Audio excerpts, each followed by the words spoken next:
আচ্ছা, এখানে কি মানে ঘটনাটা কি তাই? আজকে একজন যে এখানে নওপড়া আমাদের ফকিরাতলার অন্তর্গত, তো বাবুল নাম, অত্যন্ত গরিব মানুষ এবং বেতকাম মানে করে খায়। এবং আজকে সকালে এই বাঁশমুড়ায় বাঁশ কাটার জন্য আসছিল। এখানে একটা এই 63,000 ভোল্টেজের যে টাওয়ার লাইন আছে, এই টাওয়ার লাইনের পাশে একটা বাঁশ ঝাড় আছে।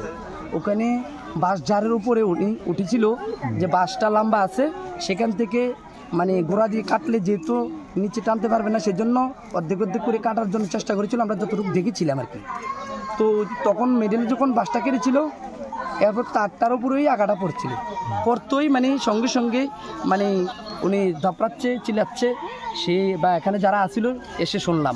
এখন কি মানে মারা গেছে না জীবিত আছে? না না না না, সঙ্গে সঙ্গে মারা গেছে। মূলত 5 মিনিটও নাই, সঙ্গে সঙ্গে মারা গেছে। এখন বর্তমানে এই বাঁশঝাড়ের উপরেই মানে ঝুলে আছে লাশটা।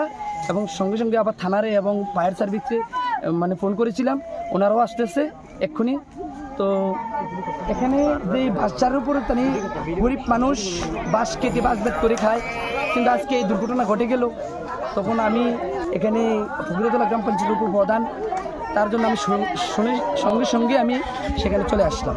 এসে দেখি এই অবস্থা, তারপরে আমি থানাকে ফোন করেছিলাম।